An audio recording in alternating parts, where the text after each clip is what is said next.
Hello students, welcome to all of you on my YouTube platform. आज बात करते हैं BEd first semester examination Lucknow university paper second के important questions की psychological perspective of education. कल हम लोगों ने पेपर फर्स्ट की बात की थी और मैंने कल आपको 12 क्वेश्चंस बताए थे।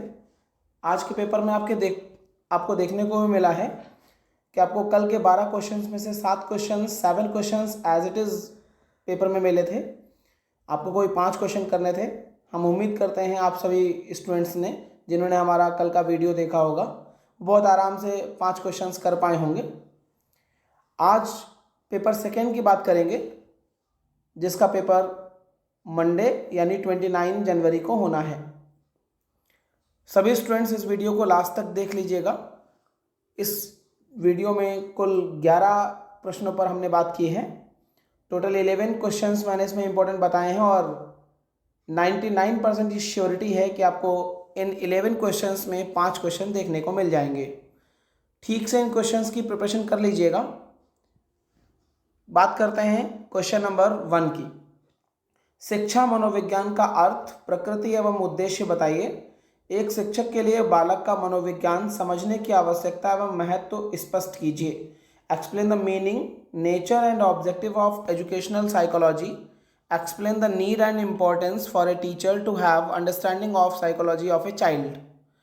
लिखने का तरीका मैंने आप लोगों को फर्स्ट वीडियो में बताया था। आप लोग अपने सारे एग्जाम्स उसी पैटर्न पर दीजिएगा। मिनिमम 5 पेजेस और मैक्सिमम 6 पेजेस। आज के एग्जामिनेशन में बच्चे कुछ बता रहे थे कि हमने 7-8 पेजेस लिखे हैं, 10 पेजेस तक भी कुछ स्टूडेंट्स ने लिखे हैं। ठीक है, आपने लिखा है, अच्छी बात है, लेकिन 10 से 12 पेज एक क्वेश्चंस में लिखना और लास्ट के क्वेश्चंस में केवल 2 से 3 पेज लिखना ये एक अच्छी बात नहीं है। ऐसा नहीं है कि 10 पेज आप अगर लिख देंगे तो आपको ज़्यादा मार्क्स मिल जाएंगे, क्योंकि अगर आप एक क्वेश्चन में 10 पेजेस लिख देंगे तो जाहिर सी बात है कि किसी न किसी क्वेश्चन में 3 या 4 पेज ही लिख पाएंगे। तो ओवरऑल कुल मिलाकर के अगर आप इस पैटर्न को अडॉप्ट करते हैं तो आपको नुकसान ही होगा। इसीलिए जो भी मैंने पैटर्न बताया था आपको फर्स्ट वीडियो में, आप उसी पैटर्न को अडॉप्ट करें, वो आपके लिए बहुत सूटेबल पैटर्न है। टाइम मैनेजमेंट का खासा ख्याल रखें। आज कुछ स्टूडेंट्स ने टाइम मैनेजमेंट का ख्याल नहीं रखा, जिससे उनका लास्ट क्वेश्चन या लास्ट के 2 क्वेश्चंस थोड़े कम पेजेस में हो पाए या उन्होंने बहुत अच्छा लिख नहीं पाया उसमें matter.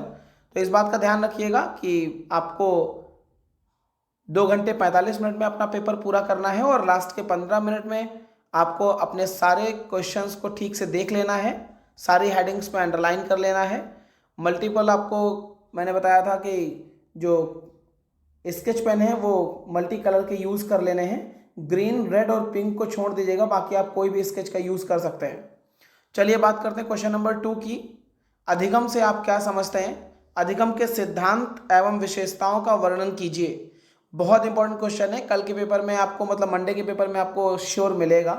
What do you mean by learning? Explain its principle and characteristics. ये बात ध्यान रखिएगा। ये 11 क्वेश्चंस अगर आप कंप्लीट पढ़ लेंगे तो मैं उम्मीद करता हूँ कि आपको इसके अलावा कुछ और भी पढ़ने की ज़रूरत नहीं है। एक बार आप सभी लोगों ने सारा कुछ पढ़ तो लिया ही होगा। अब इन 11 क्वेश्चंस पर ठीक से फोकस कर लीजिएगा। 99% आपको ये सारे क्वेश्चंस पेपर में मिलेंगे। क्वेश्चन नंबर 3, कोहलर का सूझ सिद्धांत या कोहलर का अंतर्दृष्टि सिद्धांत एवं इनको प्रभावित करने वाले कारकों का वर्णन कीजिए।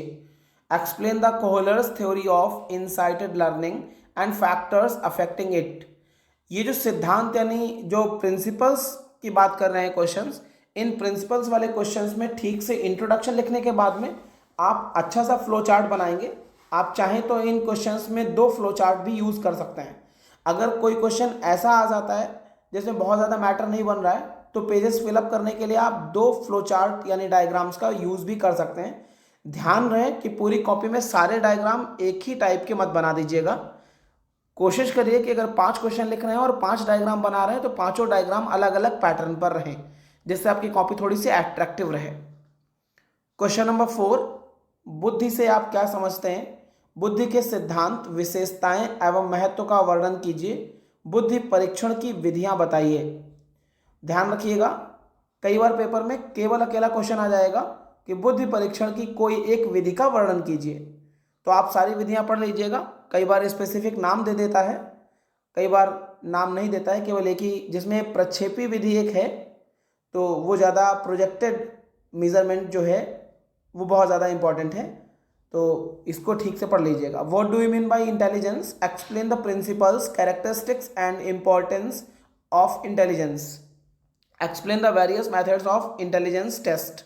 इंटेलिजेंस टेस्ट में सबसे ज़्यादा जो इम्पॉर्टेंट है वो प्रक्षेपी विधि, यानी जो प्रोजेक्टेड मेथड है उसको ठीक से पढ़िएगा आप लोग, कई बार सिंगल प्रोजेक्टेड मेथड भी पूछा गया है। क्वेश्चन नंबर 5, व्यक्तित्व से आप क्या समझते हैं? इसकी विशेषताएं एवं मापन की विधियों का वर्णन कीजिए। हाई स्कूल व्यक्तित्व प्रश्नावली का उल्लेख कीजिए। What do you mean bye personality? Explain it's characteristics and various methods of personality measurement. Explain high school personality questionnaire method in detail. ये भी क्वेश्चन बहुत इंपॉर्टेंट है। नेक्स्ट, अगला क्वेश्चन नंबर 6 पे बात करते हैं। सृजनात्मकता से आप क्या समझते हैं? सृजनात्मकता के संवर्धन की विभिन्न तकनीकें बताइए। What do mean by creativity? What are the various techniques of forecasting creativity. Next, question number 7 बहुत इंपॉर्टेंट, निश्चित रूप से बाल्यावस्था और किशोरावस्था में एक क्वेश्चन पेपर में आपको देखने को मिलेगा और उसको ठीक से तैयार करिएगा। इसका फ्लो चार्ट भी ठीक से बना लीजिएगा। आप ऐसे क्वेश्चंस में 2 फ्लो चार्ट बहुत आराम से बना सकते हैं। इसको एक बार लिख कर प्रैक्टिस कर लीजिएगा। जिन स्टूडेंट्स ने पहले वीडियो यानी फर्स्ट पेपर का वीडियो देखा था और उसको लिख करके प्रैक्टिस नहीं किया था, देखिए पढ़ना और लिख करके प्रैक्टिस करना दोनों में डिफरेंस है, इसलिए जो क्वेश्चंस थोड़ा सा कंफ्यूजिंग लगे उनको आप एक बार ज़रूर लिख कर देख लीजिए। कल संडे पूरा टाइम आपके पास है, तो आप आराम से 5-6 क्वेश्चंस को लिख कर उनकी प्रैक्टिस करके उनका डायग्राम बनाकर एक बार ज़रूर देख लें, जिससे आपकी तैयारी भी हो जाएगी और आपको एक बार मैटर सारा पता भी चल जाएगा। बाल्यावस्था एवं किशोरावस्था में शिक्षा के स्वरूप को समझाइए। किशोरावस्था एवं बाल्यावस्था में बालक के व्यवहार को प्रभावित करने वाले कारक बताइए। Explain the meaning of adolescence and childhood in education. Explain the factors affecting the behavior of a child in adolescence and childhood. Next question, question number 8. Explain the Skinner and Thorndike principle of education. देखिए Skinner और Thorndike का सिद्धांत यहाँ पर मैंने आपको बताया है। इसमें एक पावलाव का भी सिद्धांत है, एक बार उस पर भी थोड़ा सा उसको भी पढ़ लीजिएगा, पेपर में आ सकता है, लेकिन स्किनर और थॉर्नडाइक का ज़्यादा इंपॉर्टेंट है। नेक्स्ट, क्वेश्चन नंबर 9, व्यक्तित्व के विकास को प्रभावित करने वाले कारक बताइए। Explain the factors affecting the development of personality. मान लेते हैं यही क्वेश्चन अगर पेपर में आ गया तो इसको कैसे लिखेंगे? तो फर्स्ट ऑफ ऑल यहाँ पर पर्सनालिटी को एक्सप्लेन करेंगे, व्यक्तित्व को पहले बताएंगे। आफ्टर दैट व्यक्तित्व के विकास को प्रभावित करने वाले कारकों का डायग्राम बनाएंगे और डायग्राम बनाने के बाद उन डायग्राम को एक्सप्लेन करेंगे। ऐसे इन क्वेश्चंस को करना है। नेक्स्ट, क्वेश्चन नंबर 10, बालक के मानसिक स्वास्थ्य के विकास को प्रभावित करने वाले कारक कौन से हैं? What are the factors which affect mental health of a child.